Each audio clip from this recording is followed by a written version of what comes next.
Hey, I wanted to hop on here because I had made a video about unboxed warmers and it's not up to date for my new system. So I wanted to show you my new system that I've done. So I bought these containers that have yellow lids from Home Depot, and I bought shoe things, which I actually had used in the other method, I think, maybe not.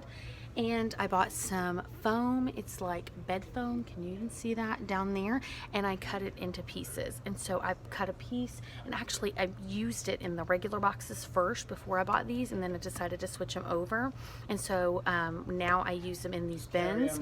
And so I put one in the bottom just for the cushion, and then I've got the shoe things, and I just stick. So I got my warmers, right? I stick the cords down in the warmer, and then I can just stick it right in here. See that? And then I've got all these pieces over here that I cut up, and I just stick it down in the bottom there. And then now I can stick another warmer on top of that, or I can put a dish on top of that. And then I just keep putting the foam, put all of the warmers and the foam in between, and then the dishes, and then all the foam on top of that. And it makes it super easy and super fast. And then you just have to have the empty boxes stored a different way. Hey, so I forgot one other thing. So I actually put foam then on top of it. See, once it's all boxed and stacked on there, I put foam, and then sometimes I even use a flattened bar box to really just make sure it's cushioned and down in there.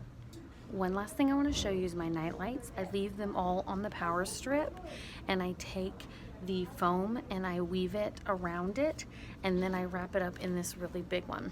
Now for me, I put them on my shelves and then put something over it to keep it on there, but you could figure out a different way to transport it from there, but it would then have all the foam there and you don't have to take them off and on.